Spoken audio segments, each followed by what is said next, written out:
윤석열 대통령 당선인의 새 집무실로 용산의 국방부 청사가 유력하게 거론되는 가운데 윤 당선인과 안철수 인수위원장 등이 비공개 회의를 열고 최종적인 검토에 들어갔습니다. 인수위원회 사무실에 나가 있는 취재기자 연결해서 진행 상황 알아보겠습니다. 구민지 기자, 회의 결과가 나왔습니까? 네, 1시간 넘게 진행된 회의는 조금 전에 끝났습니다. 오늘 회의에는 윤석열 당선인과 안철수 인수위원장 등이 참석해 대통령 집무실 이전 문제를 집중 논의했지만 최종 결론을 내리진 못했습니다. 김은혜 당선인 대변인은 대통령 집무실 최종 후보지가 용산 국방부 청사와 광화문 외교부 청사로 압축됐다며 내일 오후 2시 현장을 방문해 점검할 예정이라고 밝혔습니다. 다만 인수위 내부에서는 국방부 청사를 유력한 후보지로 꼽고 있습니다. 주변이 고층 빌딩이 없고 경호와 보안 시설이 잘 갖춰져 있기 때문입니다. 오늘 회의에서도 외교부에 비해 국방부 청사가 시민 불편 최소화나 비용 면에서 비교 우위가 있다는 내용이 보고된 것으로 알려졌습니다. 청와대 개혁 태스크포스 팀장인 윤한홍 의원도 국방부 사무실을 합동참모본부 건물로 옮기면 인테리어와 설비 점검 등을 거쳐 5월 대통령 취임 전에 충분히 이전이 가능하다는 입장을 밝혀왔습니다. 하지만 국방부도 폐쇄적인 구조여서 국민과 소통한다는 취지에 맞지 않고 또 한남동 공간에 대통령 관저를 둘 경우 출퇴근 시간대에 시민 불편이 발생할 가능성이 크다는 문제가 있습니다. 또 집무실 이전 비용으로 수백에서 수천억 원의 예산이 들 거라는 지적이 나오면서 최종 결론에 이르지 못한 것으로 알려졌습니다. 윤 당선인은 현장 방문 내용까지 종합적으로 보고받은 뒤 조만간 집무실 이전 장소를 최종 확정할 방침입니다. 이에 앞서 오늘 낮에는 국방부 청사가 집무실로 가장 유력하다는 소식이 알려지면서 일부 용산 주민들이 이곳 인수위 사무실을 찾아 청와대 집무실 용산 이전에 반대한다는 현수막을 내걸기도 했습니다. 지금까지 서울 통이동 인수위 사무실 앞에서 MBC 뉴스 구민지입니다. 대통령직 인수위원회는 인수위원 24명의 인선을 마무리하고 내일 현판식을 갖습니다. 외교 안보 분야에선 이명박 정부 인사들이 눈에 띄는 가운데 안철수 인수위원장의 추천으로 인수위원회 3분의 1이 안배됐습니다. 조명아 기자가 보도합니다. 대통령직 인수위원회가 경제 2분과와 과학기술, 사회복지 문화분과 인수위원 명단을 추가로 발표하면서 인수위원 24명에 대한 인선을 모두 마쳤습니다. 전문성을 최우선으로 고려했다는 설명입니다. 세계 최고 수준의 업적을 가지신 분들 중심으로 인사를 했습니다. 국정 철학을 제대로 잘 만들어 주실 거라고 기대하고 차기 정부 국정 방향까지 가늠해 볼 수 있는 이번 인수위 인선을 보면 특히 외교안보 분야에서 이른바 MB맨들의 귀환이 두드러집니다. 김성한 간사부터 김태효, 이종섭 위원도 모두 이명박 정부 청와대나 정부에서 요직을 거쳤습니다. 차기 정부 대북 안보 정책이 이명박 정부의 비핵, 개방, 삼천구상 같은 강경 기조로 선회할 거란 전망이 나옵니다. 당선인 특별고문 7명 가운데 윤진식, 임태희, 이동관 같은 인사도 이명박 정부 청와대에서 일한 핵심 인사들입니다. 안철수 위원장이 추천한 인사가 인수위원 3분의 1을 차지한 것도 특징입니다. 한국인 최초 우주인으로 선발됐던 고산 씨를 포함해 과학기술 관련 전문가들이 많이 추천됐습니다. 여기에 일부 박근혜 정부 인사들과 호남 출신 이용호 의원도 발탁되면서 이른바 통합 인사를 이뤘다는 게 당선인 측 평가입니다. 축적된 경험을 토대로 그리고 전문성을 바탕으로 더 큰 미래로 나아가기 위한 통합과 포용의 정부를 구상하고 있다. 윤 당선인은 인도 모디 총리와 전화 통화를 갖는 등 대중국 안보협의체 성격인 쿼드 참여 4개국과의 접촉에도 속도를 냈습니다. 인수위원회는 내일 공식 출범을 알리는 현판식을 갖고 본격적인 정권 인수 업무에 돌입합니다. MBC 뉴스 조명아입니다.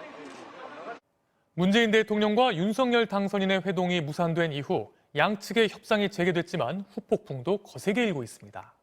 양측은 당선인 측이 점령군처럼 행세한다거나 임기 말 정권이 오만하다는 등 서로 공방을 벌였는데요. 국민의힘 안에서도 이명박 전 대통령 사면 등을 공론화한 건 부적절했다는 쓴소리가 나왔습니다. 신수아 기자의 보도입니다. 청와대와 당선인 측은 모두 확전을 자제하며 문재인 대통령과 윤석열 당선인의 회동을 위한 협상은 계속되고 있다고 밝혔습니다. 회동이 이루어질 수 있도록 준비를 하는 기간이니 무거워진 이 회동의 자리를 어떻게 하면 허심탄회한 자리로 만들 수 있는가.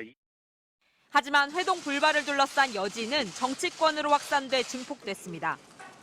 민주당은 당선인 측이 이명박 전 대통령 사면과 공공기관 인사권 협의까지 회동 전부터 공개 압박한 건 여론몰이로 문 대통령을 협박하려는 점령군 행세라고 비난했습니다.